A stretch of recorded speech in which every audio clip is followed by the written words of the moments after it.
Mike Mars here for In Wheel Time, and this is this hour's car review.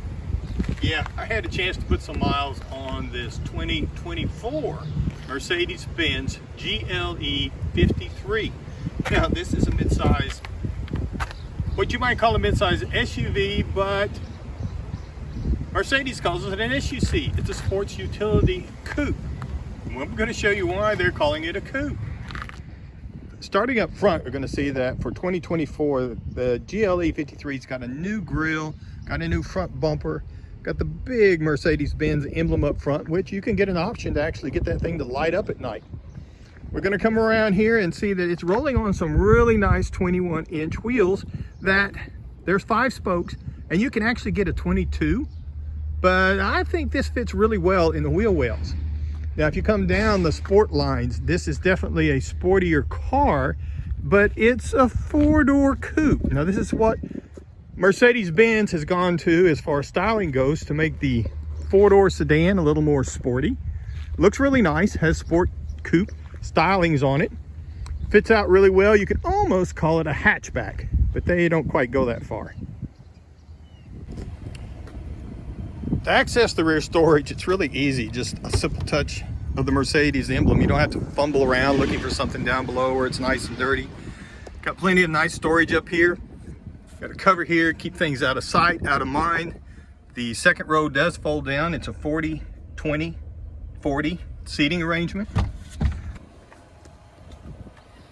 Got the big LED tail lights on it. And again, the 21-inch tires and wheels on it that look really nice. I think they fit the fender wells quite nicely. Got some running boards. So we've got some AMG styling. And again, this is a 4-door coupe, as Mercedes tends to call it. On the interior of the GLE 53, it's going to be like a lot of the Mercedes. Got some nice wood grain. The controls for the seats, instead of down on the side, are all up here on the left. And the steering wheel, I find it different, very different in that it's got different pieces here. It's a multiple 4 actually pieces make this up, and each one's got its own controls with the cruise control, the audio system, some 2 small touch points right here to control some of the other features. Got a nice big driver screen here to keep all your controls where you can easy to see them, and you can actually change that around depending on if you're in the sport mode or how you want to configure that. Got a 12.3-inch touchscreen over here in the center stack. Nice, easy to read, got plenty of air conditioning vents, got plenty of buttons up here that are easy to find, easy to reach from the driver's position or from the passenger's position, either one. Now this storage compartment right here covers everything up with a matching wood grain look, but the wireless chargers down here, the heated and cooled cup holders are here, and it's got a nice touchpad right here on the mouse. Got these nice hand grips here because this vehicle is a sportier type vehicle. And you might decide you want to throw it around a bit, or you might want to do a little light off-roading. Again, nice bolstering on the seats, big headrest, a lot of room and a lot of comforts in this vehicle. We're going to take a quick look up underneath the hood. Like most new cars, there's not a whole lot to see here. It's a very clean layout though. And this is a 3.0 liter inline 6-cylinder that's twin turbo. Now it happens to work with a 48-volt supercharged system. Now this is all going to work together to produce 429 horsepower, 413 pound-feet of torque.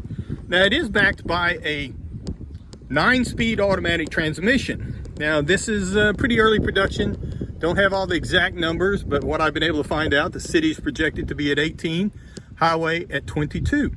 I did drive this vehicle 319 miles, and I got 21.8 miles during the week that I happened to drive it. So it's pretty good. It's very peppy, very quick, and I can see how it could get very thirsty if you weren't careful. And that's my look at the 2024 Mercedes-Benz GLE 53 Sport Utility Coupe, as Mercedes-Benz likes to call it. Now again, this is pretty early in the production year. Don't have the full Monroney on this particular vehicle. So we should, as we get a little more into the production cycle, we should have a little more information.